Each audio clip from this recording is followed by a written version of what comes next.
Este programa é livre para todos os públicos.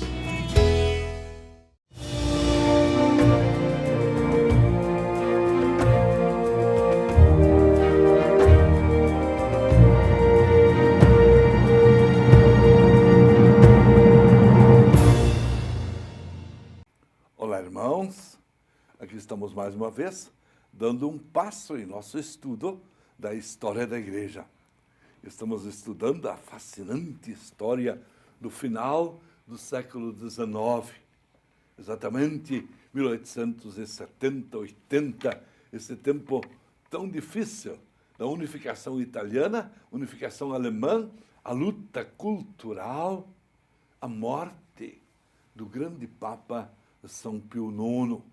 Pio IX, que tinha sido eleito em 46, durou até 78, o mais longo pontificado, 32 anos, mas ele também faleceu em 1878. Então, foi eleito o Papa Leão XIII. Leão XIII, que era o franzino, velho cardeal Joaquino Pecci. Joaquino Pecci, que já nos anos 42, portanto, há 30 anos atrás, 40 anos atrás, já se destacava como internúncio da Bélgica. Ele já naquele tempo visitava a nova realidade da Inglaterra, em plena Revolução Industrial, onde já estava funcionando a indústria, onde já estava começando a mineração, a metalurgia, ele já estava vendo a realidade social que viviam os povos daquele tempo. Então se achava que ele deveria imediatamente colocar a mão e mexer na dimensão social da Igreja e na dimensão social do homem. Mas, como ele encontrou tantos outros problemas, primeiro ele começa a lidar com a luta cultural na Alemanha.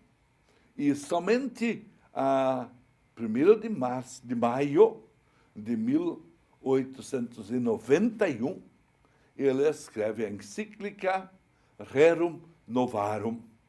Somente ali, provavelmente, ele coloca a mão no tema social. Rerum Novarum são as coisas novas, as novas realidades. E quais são as novas realidades? Novas realidades são os mineiros descendo para debaixo da terra, trabalhar lá embaixo em condições de insalubridade, e são aqueles que trabalham diante do fogo de uma metalurgia, dia e noite, diante dos fornos, e ele vê essa realidade e começa a escrever sobre estas coisas novas. Porém, antes disso, muito antes, a Igreja já estava se preocupando com temas sociais. Concretamente, no âmbito alemão, dentro do Império Alemão, em 1848, foi realizado o primeiro Katholikentag. Katholikentag é uma espécie de assembleia de católicos. Naturalmente, não é apenas um dia, mas é uma assembleia de católicos que durava 3, 4 dias, uma semana, até 2 semanas, onde os católicos de toda parte vinham e se reuniam, e lá estava uma liderança católica muito famosa, Dom Guilherme Ketteler. Ketteler era o arcebispo de Mainz, de Mogúncia, e ele levou o povo a compreender que era necessário assumir um compromisso na dimensão social, diante da extrema pobreza do povo. O povo vivia na extrema pobreza. Então a Igreja começa a organizar associações de colonos católicos, a Associação de Operários Católicos.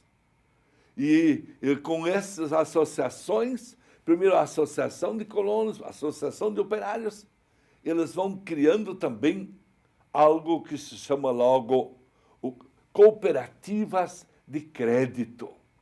a famosa cooperativa de crédito Raiffeisen, que foi o fundador, aliás, uma instituição evangélica.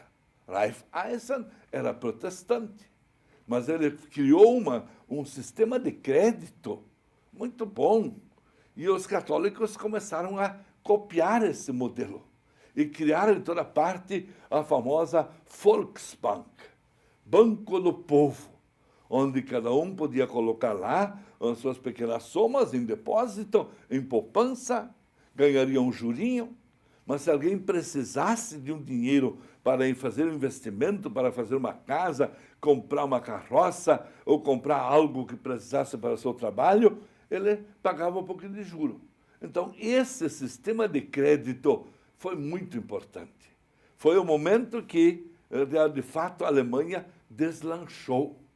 Não só a Alemanha, também a Suíça, a Áustria, todos esses países alemães começaram com toda a força. Também na França temos iniciativas sociais. Especialmente na França, o padre Alberto de Mun fundou o Círculo Operário Católico. E já em 1880, ele chegou a ter 40 mil associados. E a partir dali, ele foi já tratando de temas como sindicatos cristãos, sindicatos católicos. Na Alemanha, o movimento operário cresceu tanto que, a partir do Katholikentag de Düsseldorf, em 1869, eles chegaram a trazer preocupações a dois intelectuais famosos que estavam escrevendo na Alemanha, Marx e Engels. Lembram? São os autores do Capital, são os autores, os iniciadores do comunismo. E eles, então, falam muito mal desses padrecos, como eles chamam, esses padres, como Ketteler, que estão aí conscientizando os agricultores e conscientizando os operários. Também na Itália, reúne diferentes classes sociais, fundando a Associação dos Pequenos Empresários, a Associação de Agricultores, a Associação de Operários. E também na Itália, as cooperativas de crédito foram um sucesso.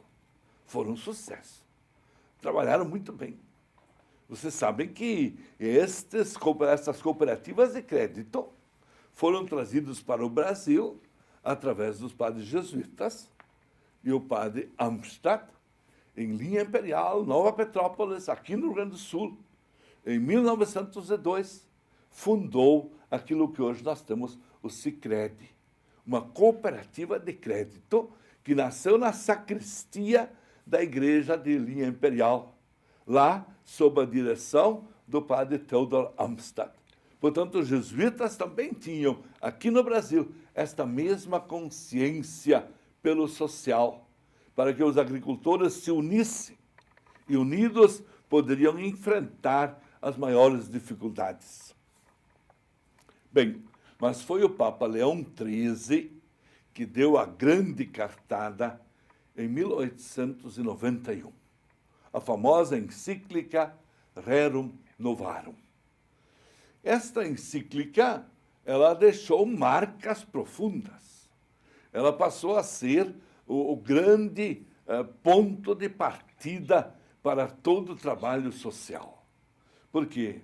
Porque ela está agora bem consciente dos novos problemas que a indústria está trazendo e que a nova realidade é o homem operário, que vai vender o seu trabalho, o seu esforço.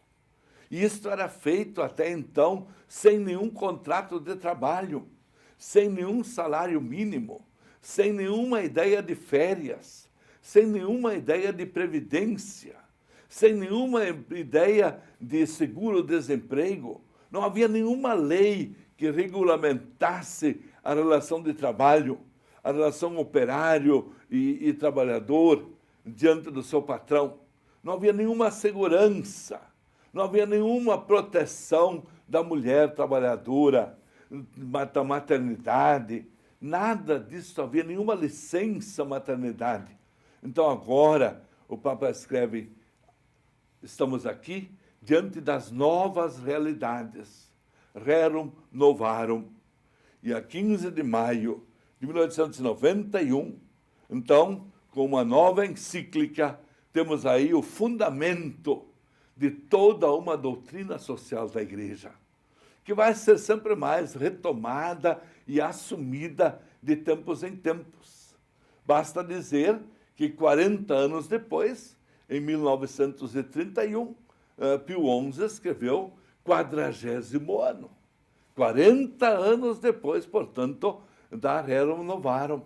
E aí ele aprofunda mais ainda direitos que o cidadão tem, que o trabalhador tem, e entra então na questão, por exemplo, das leis do trabalho, e essas leis do trabalho são organizadas nos diferentes países, começando pela Bélgica, pela Polônia, e a partir de lá foram copiados por outros países. O próprio Brasil copiou a sua lei trabalhista em 1932 da República Polaca. Então temos a primeira Constituição trabalhista no Brasil, copiada dos poloneses, mas sempre inspirada nos papas, na doutrina social da Igreja.